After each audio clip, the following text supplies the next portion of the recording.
Bienvenido, bienvenida.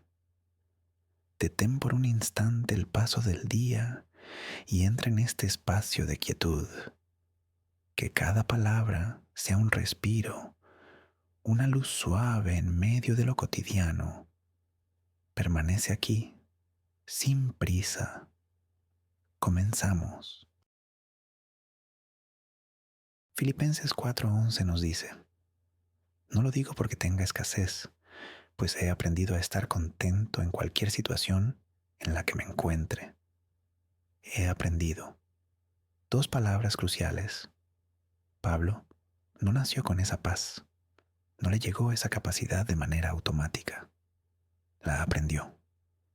La fue desarrollando a lo largo del tiempo, a través de experiencias reales, de dolor auténtico y de un proceso que no fue ni fácil ni rápido. Y eso nos da esperanza a todos nosotros, porque significa que la persona que somos hoy no tiene que ser la misma persona que seremos mañana. Pensemos por un momento en cómo la vida nos forma sin que muchas veces lo notemos. Cada día que pasa, cada decisión que tomamos y cada reacción frente a las circunstancias nos están moldeando, nos están haciendo más compasivos o más duros, más agradecidos o más amargos, más cercanos a Dios o más lejos de Él. Muchas veces no lo vemos porque estamos tan sumergidos en el vivir que no nos detenemos a observar en quiénes nos estamos convirtiendo. Pablo conoció esta verdad de manera muy profunda. Este hombre, que un día fue uno de los perseguidores más feroces de los cristianos, se transformó en uno de los apóstoles más compasivos de la Escritura. ¿Cómo pasó eso? No de un día para otro. Fue un proceso donde Dios lo fue transformando desde adentro hacia afuera. Un proceso donde Pablo permitió que cada experiencia, incluso las más dolorosas, lo convirtiera en la persona que Dios quería que fuera. Recuerda la historia de Pedro, un pescador simple que al principio era impulsivo, impaciente y miedoso. La misma noche que Jesús fue arrestado, Pedro lo negó 3 veces. Dijo: No lo conozco. Después de esa noche, Pedro sintió que era un fracaso completo. Pensó que lo había arruinado todo. Pero ¿sabes qué pasó después? Jesús no lo abandonó, ni lo descartó, lo restauró, y Pedro se convirtió en uno de los líderes más valientes de la iglesia primitiva. Un hombre que antes temía enfrentar la verdad, se transformó en alguien que predicó frente a miles sin temer las consecuencias. Esa transformación no sucedió en un día. Fue un camino donde cada tropiezo, cada error y cada momento de debilidad fue convertido por Dios en una oportunidad de crecimiento. Ahora, piensa en ti mismo por un momento. Mira a la persona que eras hace 5 años. Tal vez eras más miedoso, más egoísta o menos paciente. Quizás ahora, al mirar atrás, puedes ver que has cambiado, que las experiencias que viviste, incluso las difíciles, te hicieron crecer. Pero también piensa en la persona que eres hoy, en las áreas donde todavía luchas, en los hábitos que aún necesitan cambiar y en las reacciones que todavía no reflejan quién quieres ser. En lugar de sentirte condenado por eso, permítete sentir esperanza, porque si Dios pudo transformar a Pablo y a Pedro, también puede transformarte a ti. Piénsalo de esta manera.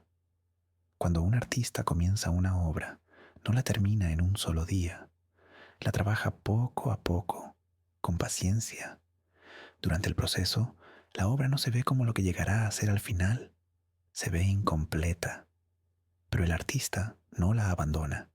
Sigue trabajando en ella con amor y propósito. Nosotros somos esa obra. Dios es el artista. Estamos siendo formados cada día hacia algo hermoso que quizás aún no podemos ver en su totalidad. Así que hoy, amigos, no se comparen con otros en su camino espiritual. No se condenen por las veces que fallan, ni se frustren porque el proceso parece tomar mucho tiempo.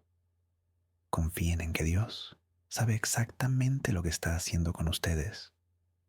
Confíen en que la persona que están siendo hoy es parte de un proyecto mucho más grande, cuyo resultado final verán a su tiempo.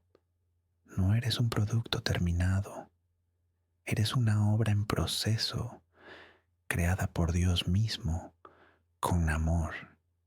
Y eso es algo verdaderamente hermoso. Salmo 77, versículos 7 al 9 nos dice: ¿Desechará el Señor para siempre y no volverá más a hacernos propicio? ¿Ha cesado para siempre su misericordia? ¿Se ha acabado perpetuamente su promesa? ¿Ha olvidado Dios el tener misericordia? ¿Ha encerrado con ira sus piedades? Fíjate en quién escribió estas palabras. No fue un incrédulo, ni alguien que no conoce a Dios. Fue un salmista, un adorador, un siervo de Dios que, en medio de su dolor, se permitió hacer preguntas honestísimas.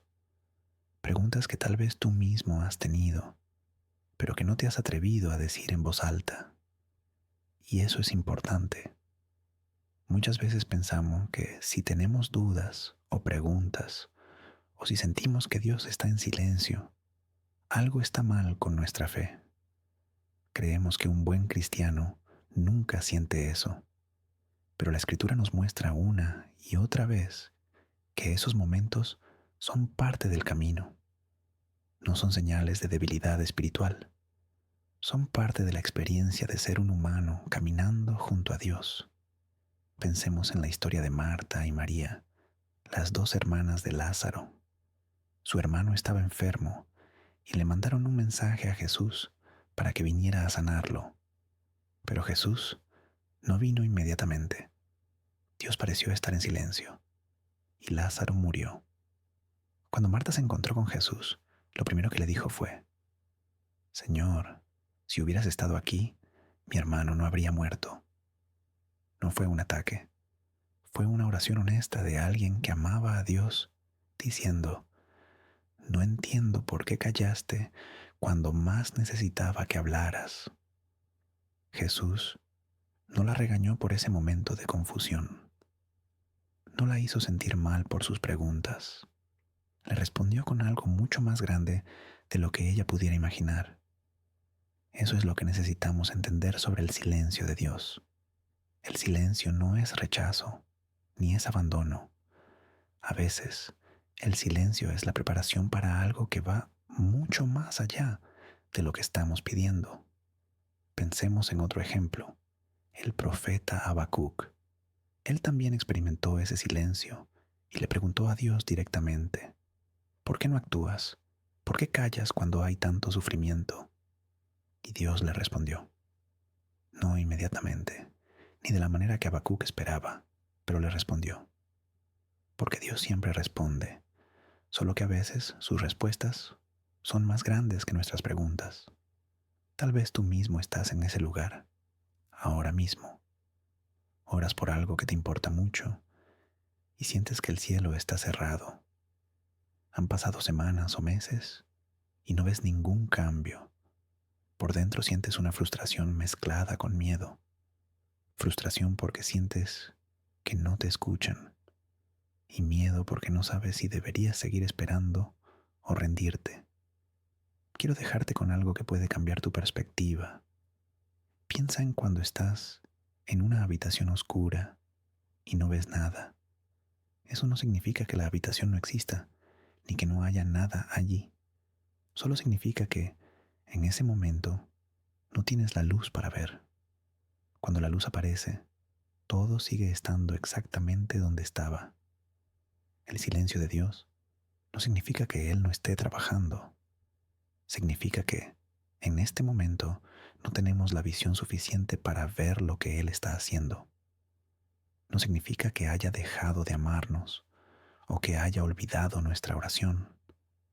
Significa que Dios está trabajando en un nivel que nosotros aún no podemos percibir. Recuerda que Dios es el mismo que resucitó a Lázaro después de 4 días en la tumba. Para los que estaban allí, todo parecía perdido y la esperanza estaba muerta. Pero en ese mismo momento, Jesús hizo lo imposible. No actuó demasiado tarde. Actuó en el momento exacto donde el milagro tendría el mayor impacto. Así que hoy, si estás en medio de ese silencio difícil, no interpretes el silencio como rechazo. No pienses que a Dios no le importa. Continúa orando, continúa buscando y continúa confiando, porque detrás de ese silencio hay algo que estás a punto de ver, algo que le dará sentido a todos esos días que se sintieron vacíos. El silencio de Dios no dura para siempre, y cuando Él rompa ese silencio, te recordará por qué valió la pena esperar. Mateo 5:14-16 nos dice: Vosotros sois la luz del mundo. Una ciudad asentada sobre un monte no se puede esconder, ni se enciende una luz y se pone debajo de un almud, sino sobre el candelero, y alumbra a todos los que están en la casa. Así alumbre vuestra luz delante de los hombres, para que vean vuestras buenas obras, y glorifiquen a vuestro Padre que está en los cielos. Vosotros sois la luz del mundo. No dijo, sois una pequeña luz, ni sois una luz que solo alumbra un lugar pequeño.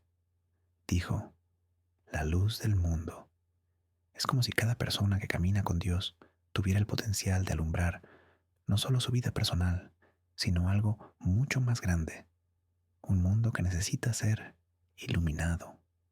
Pensemos en cómo esta verdad puede parecer casi imposible de sostener cuando miramos las noticias y vemos el dolor, el miedo y la oscuridad que parece crecer cada día.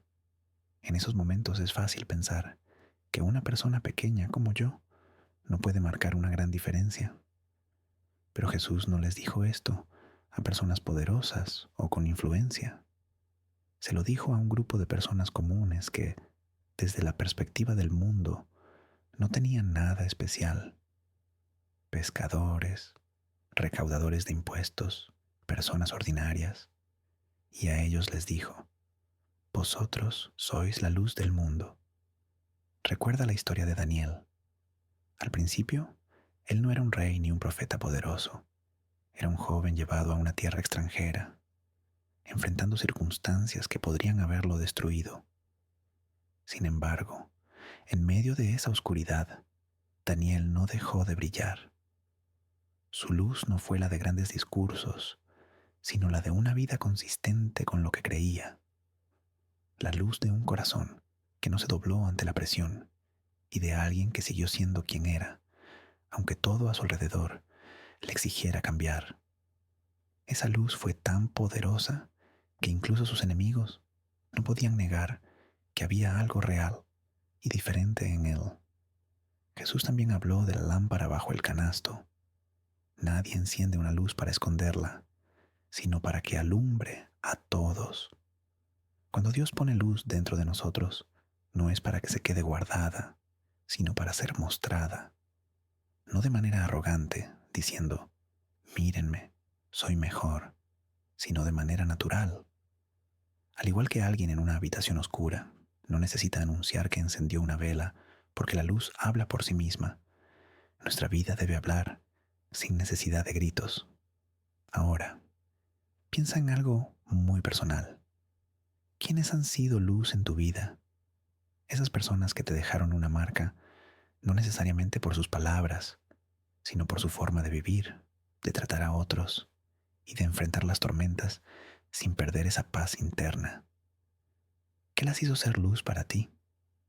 Probablemente fue algo simple, un acto de bondad inesperada, una palabra en el momento justo o una presencia que no necesitó explicarse. Esa es la luz verdadera. No necesita ser inmensa para iluminar. En una noche cerrada, no necesitamos el sol para ver el camino. Una pequeña lámpara es suficiente. Esa lámpara no compite con la oscuridad, simplemente brilla. Y donde ella está, la oscuridad no puede permanecer. Cuando permitimos que la luz que Dios puso en nosotros salga de manera genuina, No necesitamos ser grandes para hacer una diferencia. Solo necesitamos brillar. Jesús dijo que otros verán vuestras buenas obras y glorificarán a Dios. No dijo que escucharán vuestras palabras, sino que verán vuestra vida. La luz verdadera es algo que se percibe en los hechos. Hoy no te pido que hagas algo extraordinario que el mundo celebre. Te pido que dejes brillar la luz que ya tienes dentro, de manera simple y natural. Tal vez sea un acto de bondad que nadie más conocerá, una palabra para alguien en un momento oscuro, o simplemente la forma en que tratas a quienes te rodean hoy. Esos momentos ordinarios es donde la luz brilla más, amigos. Sé luz hoy, no de forma forzada, sino aceptando que el regalo que Dios te dio debe ser compartido. Alumbra tu entorno y enciende esa pequeña llama que otros están esperando para encontrar su propio camino. Salmo 119, 105 nos dice: Lámpara es a mis pies tu palabra y lumbrera a mi camino. Una antorcha para mis pies, no un reflector que ilumina todo el horizonte. Una antorcha es una luz pequeña que alumbra solo lo que está justo delante de nosotros, solo el siguiente paso, solo el terreno donde estamos caminando en este preciso momento. Pensemos por un momento en por qué esta imagen es tan importante. Muchos de nosotros intentamos ver todo el trayecto antes de comenzar a caminar. Queremos un mapa completo, un plan detallado y la garantía de que llegaremos exactamente a donde queremos. Cuando no tenemos esa certeza, nos paralizamos. El miedo a lo desconocido se vuelve más grande que el valor de avanzar. Pero David nos dice algo que nos libera de esa parálisis. La palabra de Dios es una lámpara para nuestros pies, no para el horizonte, sino para el lugar donde estamos ahora mismo. Recuerda la historia de los israelitas al salir de Egipto, al cruzar el Mar Rojo. No tenían un GPS con la ruta completa hacia la tierra prometida. Dios los guiaba con una columna de nube de día y una columna de fuego de noche. Era una guía diaria, paso a paso. No les mostró todo el desierto de una vez. Les dio la dirección necesaria para cada jornada. Ese principio sigue vigente hoy. Dios no siempre nos revela el futuro de golpe. A veces solo nos da la luz suficiente para el siguiente movimiento. Pensemos también en Abraham. Dios le dijo: vete de tu tierra, al lugar que yo te mostraré. No le dio las coordenadas exactas desde el inicio. Fue como si Dios le dijera: no necesitas conocer todo el camino para empezar. Solo confía en que te lo mostraré mientras caminas. Y Abraham avanzó sin mapa, solo con la pequeña luz que Dios le daba momento a momento. Esa obediencia cambió la historia de la humanidad. Ahora piensa en algo personal. ¿Alguna vez te has sentido paralizado por la incertidumbre? ¿Hubo algún momento donde la oscuridad era tal que no podías ver el mañana, pero recibiste una pequeña señal o una palabra que te permitió dar solo un paso más? Eso fue la antorcha de Dios. Cuando encendemos una antorcha en la noche cerrada, no vemos el horizonte entero. Vemos apenas unos metros, pero esos metros son suficientes para avanzar. Al llegar al límite de esa luz, la antorcha ilumina los siguientes metros. Así es caminar con la palabra de Dios. La luz se extiende conforme avanzamos. La vida se ilumina poco a poco, no de golpe. Jesús mismo caminó así. No anunció todo su plan a los discípulos desde el primer día. Les reveló las verdades según estaban listos para entenderlas, como una antorcha que alumbra solo lo necesario. Si hoy te sientes abrumado por no saber qué pasará en un mes o en un año, acepta esta invitación. No necesitas ver el final para empezar a caminar. Solo necesitas la luz para el paso de hoy. Y esa luz Dios la tiene preparada para ti. Toma la Biblia no como un libro de reglas, sino como una antorcha real. Lee, reflexiona y escucha. Deja que esa luz pequeña guíe tu decisión de hoy, tu conversación de hoy, tu preocupación de hoy. El camino no necesita ser visto en su totalidad para ser recorrido. Solo necesita ser caminado con confianza. Al final del trayecto, cuando mires hacia atrás, verás algo hermoso. Descubrirás que cada destello de luz que Dios te dio en el momento justo fue suficiente para llevarte exactamente a donde debías llegar. El camino se ilumina paso a paso. Esa es la manera más profunda de experimentar la guía de Dios. Camina con la antorcha hoy, un paso a la vez. Confía en que la luz seguirá brillando para el paso que sigue. Salmo 19. Uno nos dice: los cielos cuentan la gloria de Dios y el firmamento anuncia la obra de sus manos. Los cielos declaran, no susurran, no insinúan, declaran, como si cada estrella, cada nube y cada amanecer fuera un mensaje escrito directamente por la mano de Dios, para que nosotros podamos leerlo. Piensa en la última vez que miraste el cielo nocturno, verdaderamente, no de paso hacia el coche, sino deteniéndote, levantando los ojos y observando esos millones de estrellas dispersas en la inmensidad. Probablemente sentiste algo difícil de describir, esa sensación de ser parte de algo mucho más grande que tú mismo. Eso no fue un accidente, fue Dios hablándote a través de su creación. Recuerda cuando Dios habló con Abraham en medio de la noche.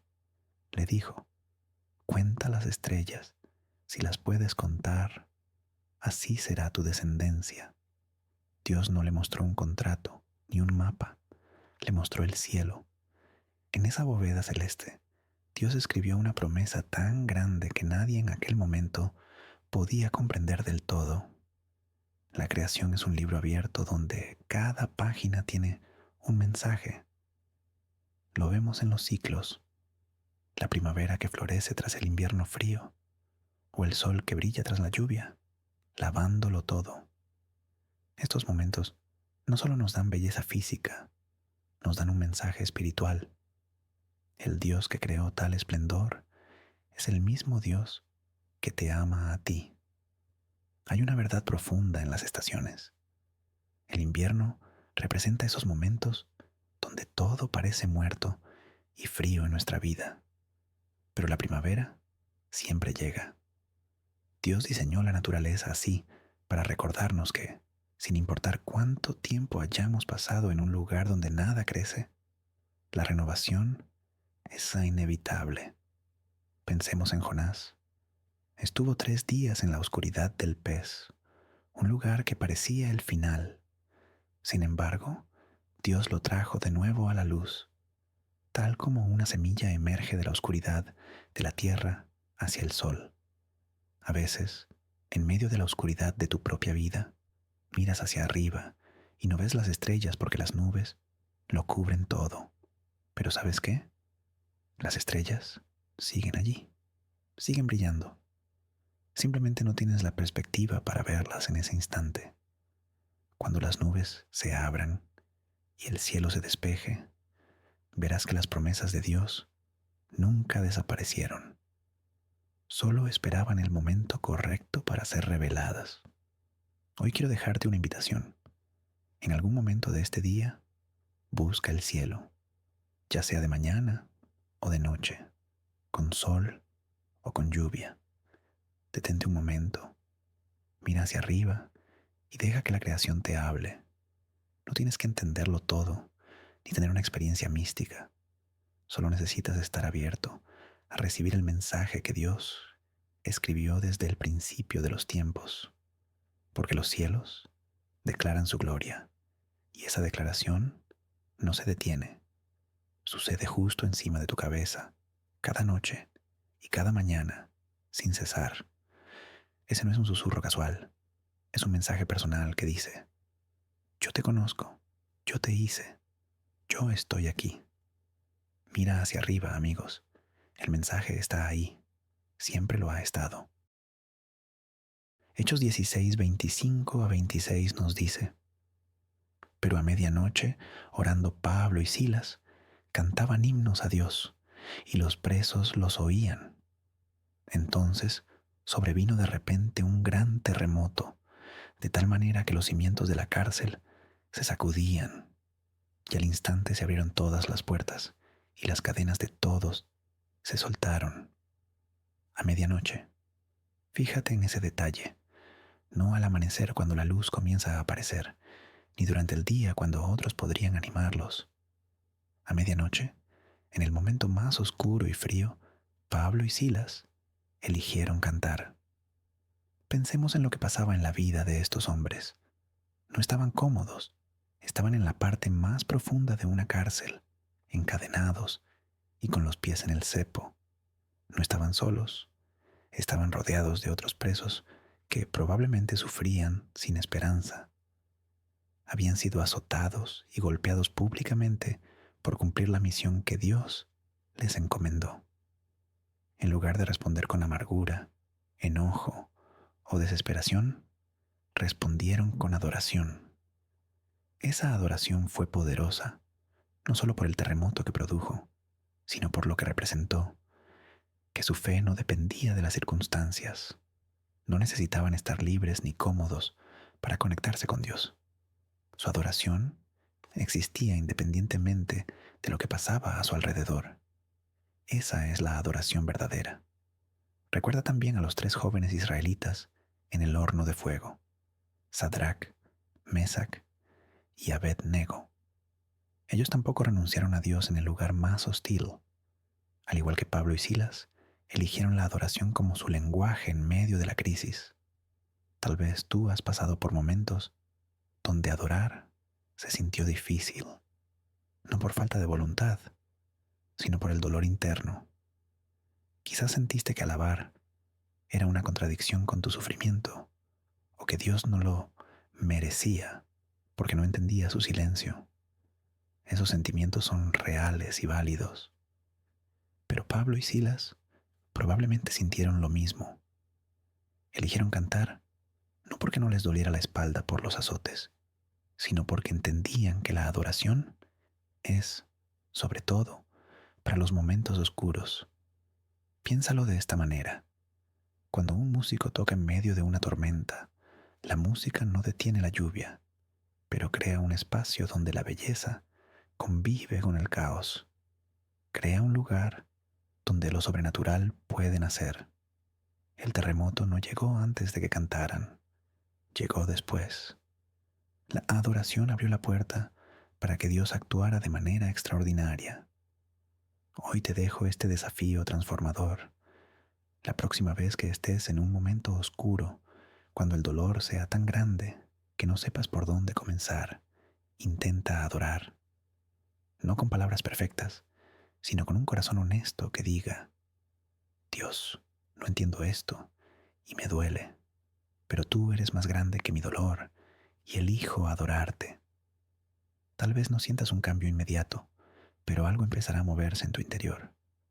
La canción en medio de las cadenas es una llave que abre puertas que parecían cerradas para siempre. Es la llave que Pablo y Silas descubrieron a medianoche y que tú puedes usar hoy mismo. Canta en medio de las cadenas. Descubrirás que la adoración verdadera no espera a que las cadenas caigan. La adoración es precisamente lo que las hace caer. Apocalipsis 3:12 nos dice: al que venza, yo lo haré columna en el templo de mi Dios, y nunca más saldrá de allí. Y escribiré sobre él el nombre de mi Dios y el nombre de la ciudad de mi Dios, la nueva Jerusalén, la cual desciende del cielo, de mi Dios, y mi nombre nuevo. Escribiré sobre él el nombre de mi Dios. Piensa en eso. Dios no promete escribir un título humano de éxito o de riqueza. Promete escribir su propio nombre, el nombre más poderoso que existe en todo el universo. Pensemos por un momento en cuánto poder tiene un nombre. En nuestra cultura, el nombre representa quién es la persona, su reputación y su identidad. Cuando alguien tiene un nombre respetado, ese nombre abre puertas y tiene autoridad. Ahora imagina llevar sobre ti el nombre de Dios mismo, no como una etiqueta religiosa, sino como una identidad real que penetra cada parte de lo que eres. Recuerda la historia de Abraham. Cuando Dios lo llamó al principio, se llamaba Abram, un nombre humano, ordinario. Pero cuando Dios estableció su pacto con él, le cambió el nombre. No te llamarás más Abram, sino que será tu nombre Abraham, porque te he puesto por padre de muchedumbre de gentes. El nombre cambió, porque la identidad cambió. Lo que era antes ya no definía lo que iba a ser. Lo mismo pasó con Simón Pedro. Este pescador simple fue mirado por Jesús, quien le dijo: Tú eres Simón, tú serás llamado Cefas, que quiere decir Pedro. Jesús lo llamó roca. En ese momento, Pedro no era una roca, era impulsivo y miedoso, pero Jesús no lo vio por lo que era en ese instante, sino por lo que llegaría a ser. Ese nombre se convirtió en la promesa que Pedro cumpliría con su vida entera. Piénsalo de esta manera. Cuando Dios dice que va a escribir su nombre sobre nosotros, no habla de algo en un futuro lejano.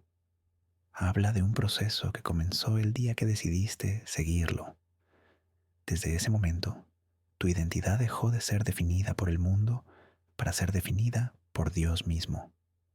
Muchos de nosotros hemos crecido cargando nombres que otros nos pusieron. Tal vez alguien te dijo que no vales nada, que no eres suficiente o que eres un fracasado.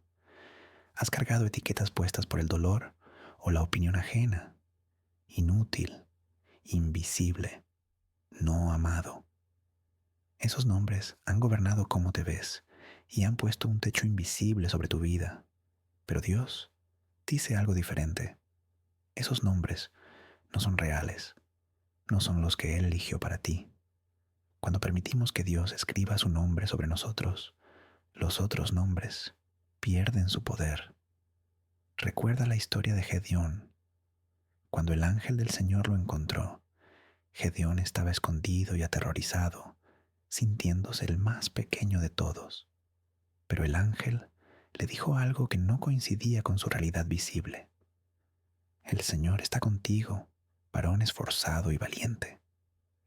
El ángel no lo llamó por su situación actual, sino por el propósito que Dios ya había decretado para él. Así habla Dios de nosotros.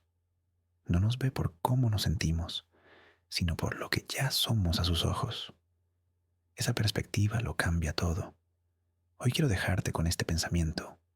La próxima vez que esos nombres negativos hablen en tu corazón, los que te puso el dolor o el fracaso, detente, respira profundo y recuerda, Dios tiene un nombre para ti, un nombre que no contiene vergüenza, sino esperanza, amor y un propósito que solo Él puede revelar. No eres lo que otros dicen de ti, no eres lo que el dolor te hizo creer, eres lo que Dios dice que eres. Y eso, amigos, es más que suficiente. El nombre de Dios sobre ti es más poderoso que cualquier otra palabra escrita sobre tu vida. Déjalo brillar y verás cómo todo comienza a cambiar. Juan 15:13 nos dice: Nadie tiene mayor amor que este, que uno ponga su vida por sus amigos. Nadie tiene amor mayor. Jesús mismo estableció la medida más alta del amor que puede existir entre seres humanos. No es el amor que recibe, sino el amor que da. No el amor que espera ser servido, sino el amor que sirve, hasta el punto donde la vida misma es lo que se entrega. Pensemos en cómo esta verdad desafía la manera en que entendemos el amor. Hoy, el mundo nos ofrece a menudo un amor condicional. Te amo mientras me hagas sentir bien. Te amo mientras me des lo que necesito. Cuando una de esas condiciones falla, el amor desaparece. Pero el amor del que habla Jesús no depende de lo que recibe, sino de lo que da. Es un amor sin condiciones, sin límites y sin fecha de vencimiento. Recuerda cómo Jesús expresó este amor de la forma más concreta. Al ser crucificado, no lo hizo por personas que lo amaban, sino por quienes lo odiaban y rechazaban. En ese punto máximo de sacrificio, dijo: Padre, perdónalos, porque no saben lo que hacen. El amor más grande fue entregado a quienes menos lo merecían. Esto nos enseña que el amor verdadero no depende de cómo nos tratan los otros, sino de cómo decidimos tratar nosotros a los demás. Pensemos también en la historia de Ruth. Cuando decidió no abandonar a Noemí, mostró un amor de sacrificio real. Ruth era joven y viuda. Podía haberse quedado en su tierra natal para rehacer su vida, pero eligió ir a un lugar extranjero, donde no conocía a nadie. Sacrificó su comodidad por amor a una mujer que ni siquiera era su madre de sangre. Ese fue un amor con nombre, un amor que no se quedó en palabras, sino en una decisión que costó algo real. Ahora, piensa en algo personal. Piensa en las personas que amas de verdad, por las que estarías dispuesto a dar algo de ti sin esperar nada a cambio. ¿Hay algún momento en esta semana donde puedas mostrar ese amor con un sacrificio pequeño? No tiene que ser una hazaña heroica, solo necesita ser real. Tal vez es despertar más temprano para ayudar a alguien, dejar lo que estás haciendo para escuchar a quien se siente solo, o dar de tu tiempo cuando más valioso te parece. Piénsalo así. Cuando un padre sostiene a su hijo durante la noche porque no puede dormir, no hay cámaras ni premios, pero en esa oscuridad el amor tiene un nombre. Se llama presencia, se llama sacrificio, se llama estar ahí. Jesús dijo que el mundo nos reconocería por cómo nos amamos unos a otros, no por cuánta escritura sepamos o cuántas veces vayamos a la iglesia, sino por el amor.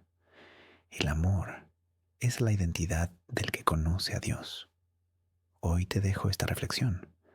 El amor que tiene nombre no espera a un momento espectacular. Se muestra en lo cotidiano, en lo que nadie observa, en lo que cuesta, pero decidimos dar de todas formas. No necesitamos llegar al sacrificio extremo para empezar a practicarlo. Podemos empezar hoy con algo pequeño que no espere retorno. Poco a poco, un sacrificio a la vez, nos pareceremos más a aquel que mostró el amor más grande. El amor tiene nombre cuando se muestra, amigos, no solo cuando se siente. Muéstralo hoy con acciones pequeñas que cuesten algo real. Jeremías 29:11 nos dice: Porque yo sé los pensamientos que tengo acerca de vosotros, dice Jehová, pensamientos de paz y no de mal, para daros el fin que esperáis, un futuro y una esperanza. Dos palabras que, cuando están presentes en el corazón, permiten a una persona enfrentar casi cualquier cosa. Porque cuando tienes un futuro, la oscuridad del presente no es el final. Cuando tienes esperanza, el dolor de hoy no es lo único que va a existir en tu vida. Pensemos en el contexto de estas palabras. Dios las dijo a través del profeta Jeremías, cuando el pueblo de Israel estaba en el cautiverio en Babilonia. Era un pueblo que lo había perdido todo: su tierra, su templo, su libertad y su identidad. Todo parecía oscuro y sin salida. En ese abismo, Dios no les envió un mensaje de mañana todo se arregla pronto. Les dijo algo más profundo: yo conozco los planes que tengo para vosotros. Fue su manera de decir: yo sé lo que pasa, veo su dolor y, a pesar de esto, tengo un plan que va mucho más allá de lo que ven ahora. Esa promesa sostiene cualquier corazón. Recuerda a José. vendido por sus hermanos y encarcelado injustamente. Durante años pareció olvidado, pero Dios tenía un plan que José no podía ver desde la celda. Solo al final, desde su posición de poder, entendió cómo cada fragmento de dolor encajaba en algo hermoso. El plan de Dios rara vez se revela en medio de la prueba. Se revela después, cuando miramos atrás y vemos su mano trabajando en el silencio. Pensemos también en Esther. Ella llegó a un lugar de peligro, aparentemente por accidente, y no entendió su propósito de inmediato. Pero cuando el pueblo estuvo a punto de ser destruido, comprendió que su posición no era azarosa. Su valentía la llevó a decir: si perezco, que perezca. El plan de Dios a veces solo se ve claro en el momento exacto en que necesitamos actuar. ¿Puedes creer que Dios tiene un plan para este momento de tu vida? No solo para el futuro ideal, sino para esta prueba o esta oscuridad que atraviesas hoy. Cuando un arquitecto diseña un edificio, los obreros no ven el plano completo. Unos ponen cimientos, otros levantan muros. Cada uno ve solo su parte.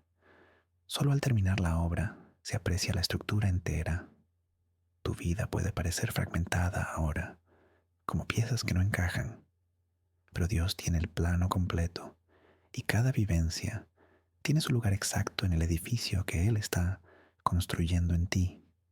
Como dijo Pablo en Romanos 8:28, todas las cosas, no solo las buenas, obran para bien.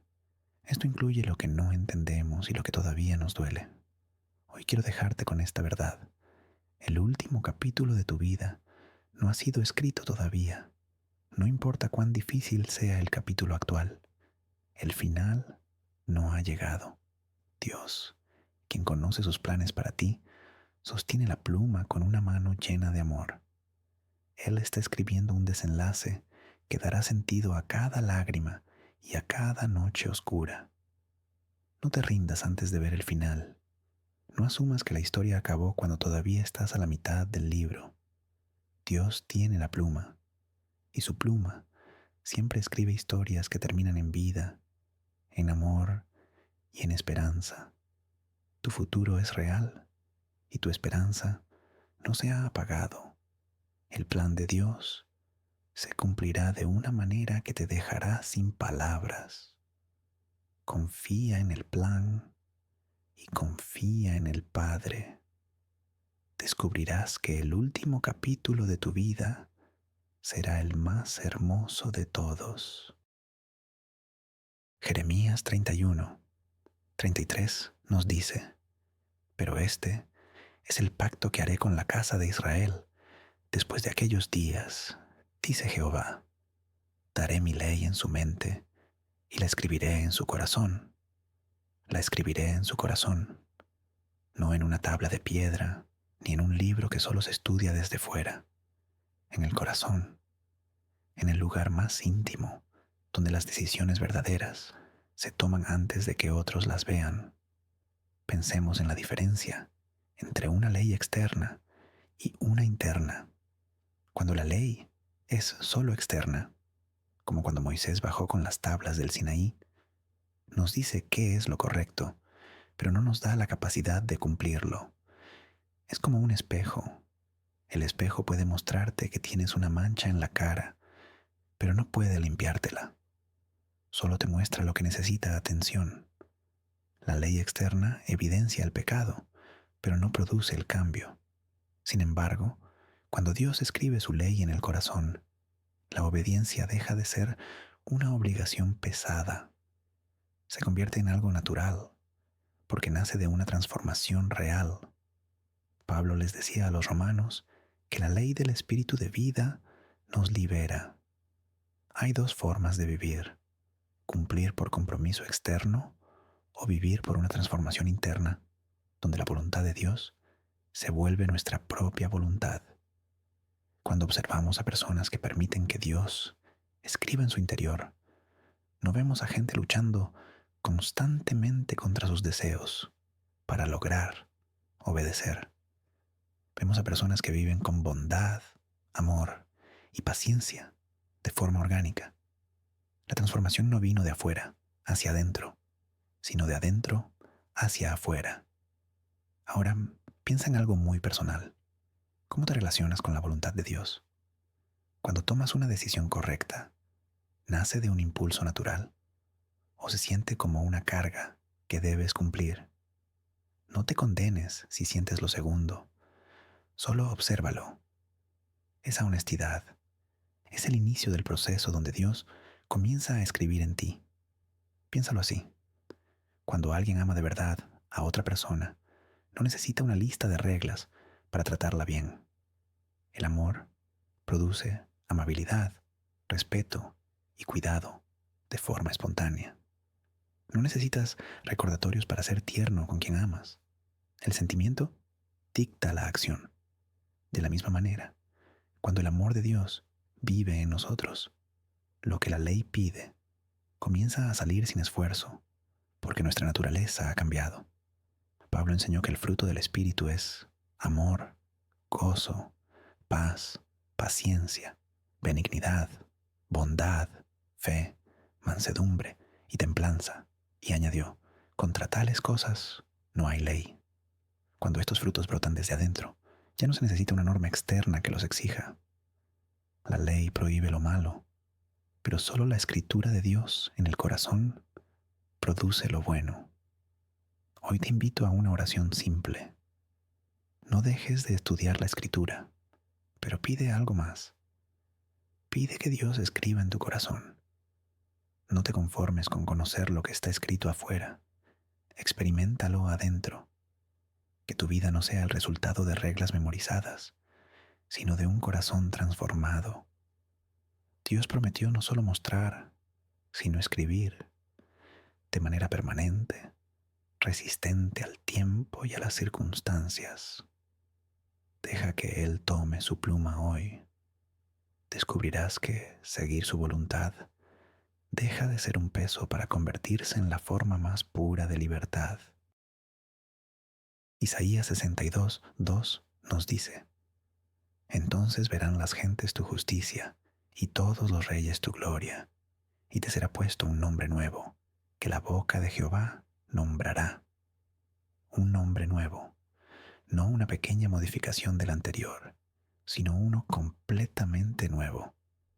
Un nombre que la boca del Señor mismo declarará. No los otros, no la sociedad, no el mundo.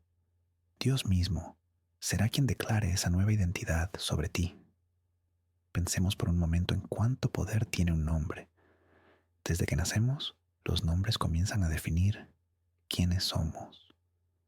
No solo el nombre propio que nos dieron nuestros padres, sino esos otros nombres que se nos imponen a lo largo de la vida. Etiquetas que quizás no escuchamos en voz alta, pero que sentimos por dentro cada día. Tal vez alguien te llamó inútil de pequeño. Tal vez alguien te hizo sentir que no eras suficiente. O quizás tus propios errores te han dado un nombre que repites en silencio frente al espejo. Fracasado, no amado, invisible, débil. Esas palabras se instalan como raíces profundas y comienzan a gobernar cómo te ves, cómo te relacionas y cómo te acercas a Dios. Pero Isaías nos dice que Dios tiene algo diferente. Un nombre que no viene del dolor, sino de su propia boca. Recuerda la historia de Jacob, cuyo nombre significaba suplantador o engañador. Reflejaba sus errores y el juicio de los demás.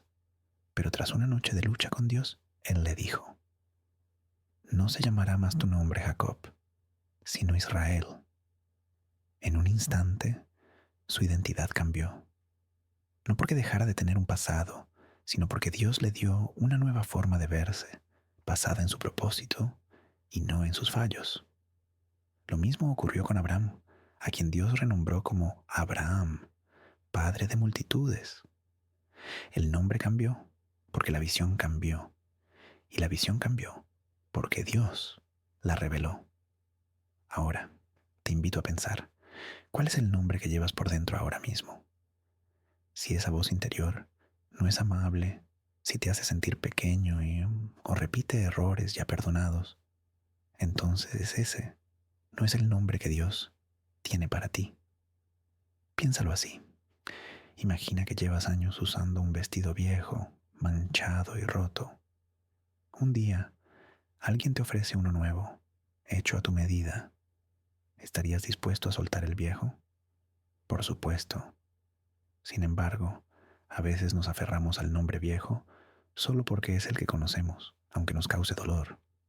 Recuerda a Saulo, el perseguidor, quien se convirtió en Pablo. Él nunca olvidó de dónde venía, pero eligió no dejar que su pasado definiera su presente. Abrazó el nombre nuevo y el camino nuevo que Cristo le trazó. Hoy quiero que grabes esta verdad en tu corazón. Dios tiene un nombre nuevo para ti, un nombre lleno de esperanza y propósito que quizá aún no conoces, pero que es real. No tienes que seguir creyendo lo que el dolor te ha dicho sobre quién eres. El nombre viejo no te define. El nombre que Dios declara sobre tu vida es el que permanecerá por la eternidad. Espéralo con fe, porque cuando llegue, entenderás que incluso los momentos más oscuros fueron parte de la preparación para recibir esta nueva identidad. Deuteronomio 33, 27 nos dice: el eterno Dios es tu refugio, y acá abajo los brazos eternos.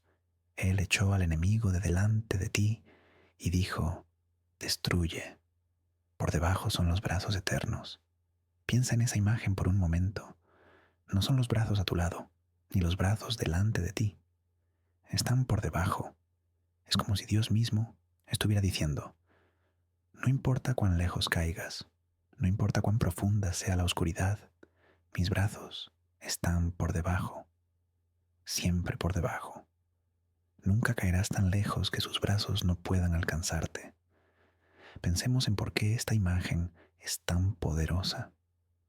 Todos conocemos la sensación de caer, no necesariamente una caída física, sino una caída interna. Es cuando el suelo parece desaparecer bajo nuestros pies, cuando los planes se derrumban, las relaciones se fracturan, la salud se complica o aquello que nos sostenía deja de estar ahí. En ese momento, lo que determina si seremos destruidos o sostenidos es saber si hay algo abajo que pueda atraparnos o si solo hay un vacío sin fin. Dios nos asegura que hay brazos por debajo, brazos eternos que no se cansan, que no se debilitan y que han estado sosteniendo al mundo desde la eternidad. Recuerda la historia de Elías. Tras su gran batalla, cayó en un punto tan bajo que deseó la muerte. La caída parecía no tener fondo. Sin embargo, en ese punto más bajo, Dios no lo abandonó. Le envió un ángel con comida, agua y descanso. Los brazos eternos se extendieron exactamente cuando Elías caía más profundo. No recibió un sermón ni una lección técnica. Recibió presencia y sustento. Pensemos también en los israelitas en Babilonia, un pueblo que lo perdió todo y pareció caer al vacío. Aún así, durante el cautiverio, Dios siguió siendo su morada. Sus brazos estaban por debajo, sosteniéndolos aunque ellos no siempre lo sintieran. Al final, cuando regresaron a su tierra, pudieron ver que, en la oscuridad, Dios nunca los había soltado. Ahora, piensa en algo personal. ¿Hubo algún momento en tu vida en el que sentiste que caías sin remedio? Un momento donde el dolor parecía ser la única realidad. Te pregunto, ¿llegaste a un vacío infinito o la caída se detuvo? Si se detuvo, si encontraste un lugar donde permanecer, esos fueron los brazos eternos de Dios. Piénsalo así. Cuando un niño aprende a caminar y tropieza, la caída no es peligrosa si los brazos de su padre están ahí. El niño puede tener miedo, pero los brazos lo sostienen, lo levantan, y le permiten intentar caminar de nuevo. En nuestra vida espiritual ocurre lo mismo. Los brazos de Dios no nos dejan en el vacío, nos atrapan para que podamos volver a ponernos de pie. Recuerda las palabras de Isaías: no temas, porque yo estoy contigo. No fueron dichas a personas en lugares seguros, sino a quienes enfrentaban lo aterrador y necesitaban saber que había un soporte inferior. Si hoy sientes que el suelo desaparece, recuerda esto: por debajo están los brazos eternos. No son temporales, son eternos. No se agotan ni se debilitan. Están ahí para este momento y para todos los que vendrán. No necesitas verlos para confiar en ellos. Los brazos eternos no necesitan ser visibles para ser reales. Solo necesitan que confíes en ellos. Cuando le dices a Dios en tu caída: estoy confiando en tus brazos, descubres que la caída no es el final, sino el principio de ser sostenido de una manera que durará para siempre. Los brazos eternos siempre han estado y siempre estarán. Ninguna caída, por profunda que sea, puede superar el alcance de su amor. Confía en esos brazos hoy. Descubrirás que estar sostenido por la eternidad es la realidad más segura que puede existir. Gracias por regalarte este momento. Que lo escuchado hoy descanse en tu interior y te acompañe cuando el ruido vuelva. Si estas palabras te hicieron bien, deja que también alcancen a alguien más.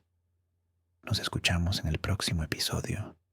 Que cierres este día con calma, con paz en el corazón y con descanso verdadero.